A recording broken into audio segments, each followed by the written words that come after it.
Let's consider that you're a 20-year-old something or a 30-year-old something dividend growth investor that's looking to build out a foundational position in their portfolio, consistently buy shares of it week after week, even if it's not the largest purchases, to hopefully later on sometime down the road retire off the dividend income and have it completely cover all your expenses and then some. Well, this is not only something that I personally have been able to do over the last 8 years of aggressively buying different dividend-paying stocks and ETFs to the point to where now I earn north of $90,000 per year in dividends or north of $7,500 per month.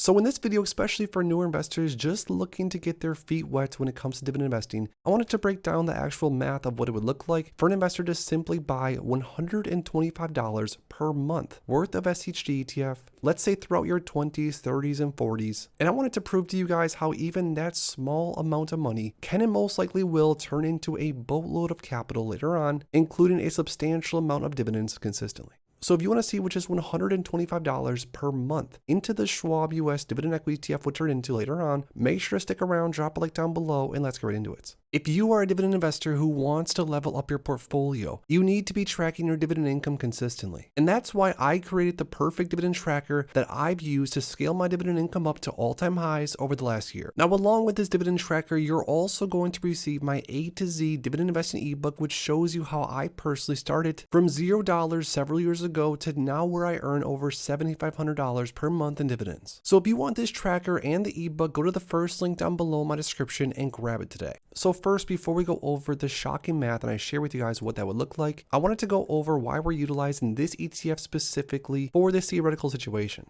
And my reasoning is honestly pretty simple. SCHD over time, at least over the last 13 or so years now, as you can see on the max time frame, has continued to trade up and to the right, making investors that bought it almost any time in the past up substantially on their shares compared to where it's trading right now. So for one as a long-term position, looking at the price performance historically, although it does not indicate what's going to happen in the future, it can give you an idea of what's possible when it comes to an ETF like this one. Now also, SCHD holds onto a well-diversified basket of holdings that have consistently paid dividends and also increased their dividends consistently over time. Now this is going to be vital and very important when it comes to building a long-term portfolio, especially with a small amount of money invested. Let me explain. Let's say investors back here bought some shares of SCHD back in 2013, 2014. They were getting paid around 8, 9, 10 cents per share per quarter for every single share of SCHD that they had. Now also keep in mind that they were buying shares of this ETF a lot cheaper back then, so their money was technically even working harder, but that's besides the point. So investors back here that bought shares of SCHD, if they just held onto those shares, let's say they bought 100 shares, 200 shares, 300 shares, they're making 8, 9, 10 cents per share per quarter. Now just around 10 years later, they're not making double, but almost triple the amount of income consistently every single quarter. Now also imagine that over this time frame where SCHD has went up in price and also paid investors more and more income consistently, let's say those investors use that income to reinvest into more shares of this exact ETF that also paid them more and more income consistently. Well, my friends, that's exactly how the dividend snowball effect takes place, by buying into something that consistently goes up in price and pays you more and more, but also using that income, using those dividends to buy even more of it consistently. And that's exactly why over the last 13.07 years, SCHD would have turned a $10,000 investment into over $50,000 if those dividends were reinvested, or around 13.17% average annual total return, which is massive. So again, although we can't necessarily determine what's going to happen with SCHD in the future, we don't know exactly if this ETF is going to continue to pay us on average 13% every single year, 10% per year, even 7 or 6% per year. But we know that at least historically, because of SCHD's methodology that it tracks, the ETF has the potential at least to do so. Now, the reason I wanted to make a video showcasing what just $125 per month invested into SCHD and showing you guys what the math could look like later on is because I know, especially if you're just getting started with investing, you don't have tens of thousands of dollars in cash balance in your portfolio, nor do I think a brand new investor should lump sum invest all their money into anything. I think by slow and steadily investing over time, you can still make a very, very large impact on your financial situation in the future, at least potentially. So that's why I want to go with a very realistic situation, a $7,000 starting principal into something like SCHD, a $1,500 annual contribution, which is just $125 every single month, an ETF like SCHD, which offers a 3.4% initial starting dividend yield, that very, very impressive expected annual dividend amount increase of 11%, 6% annual share price appreciation per year, 30 years invested, dividend reinvestment is going to be turned on. And before I share with you all these numbers, because trust me, you're going to want to see this is pretty cool, I wanted to also share that just because I'm utilizing these numbers are all just to be estimated. Could SCHD start raising their dividend a lot more aggressively to 14%, 15% every single year in the future? Sure, I suppose it's possible. Also, on the other hand, could this ETF expect an average annual dividend increase of say 5%, 6%? That also seems possible to me. So what I would do if I were you specifically, mess around with one of these free dividend calculators online, just Google it, type in some different situations that are relevant for your investing journey, and maybe make some different sort of like bull and bear cases to see what potentially things could look like later on. But without any more waiting, a $7,000 investment, $125 per month, let's see what we get.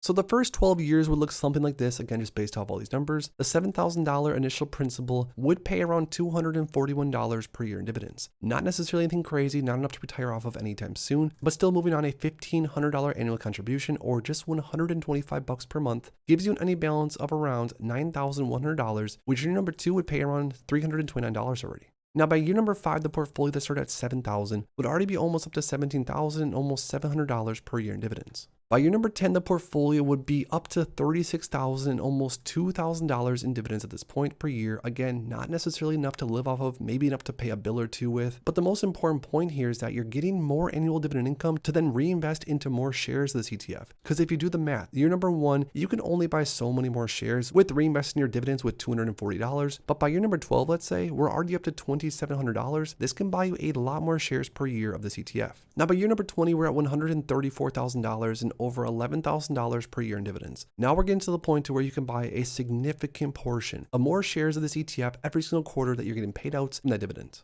Now, it would probably take somewhere around 25 to 30 years, to be honest, just based off these numbers and just based off that annual contribution, which of course can be changed along the way. I'm not necessarily saying that even if you start off with paying $125 per month into SCHD, that you can't raise it or lower it later on, but just based off of a consistent $125 per month contribution, it would take around 25 years for the portfolio to surpass $266,000 and over $28,000 per year in dividends. Now, 30 years down the road, just based off of $7,000 and that $125 per month every single month for 30 years, we're talking $673,000 and over $77,000 per year in dividends, which at this point you could probably retire depending on your expenses, etc. Now, the most important thing that I want you guys to take away from this video is just to showcase how a relatively small amount of money invested could still turn into a massive ending balance later on if you just stay invested and continue to go along with your strategy over the years. And whether your strategy is to buy SCHD or the S&P 500 or whatever the case might be, that doesn't matter to me whatsoever. I just want you guys to have an objective and a strategy, stick with it long term, because the outcome can definitely be worth it. So now that I share with you guys what potentially $125 consistently invested into a powerful dividend growth style ETF, my personal favorite SCHD, could turn into later on, I lastly, most importantly, want to hear from you guys down below. When it comes to dividend growth investing, what is your personal favorite dividend growth ETF across the entire market? Drop the ticker symbols in my comments down below. If you guys enjoyed this video, make sure to please drop a like on it and subscribe for more future content like this. Thanks as always for stopping by, and if you are interested in investing, make sure to check out these recent videos I posted right here.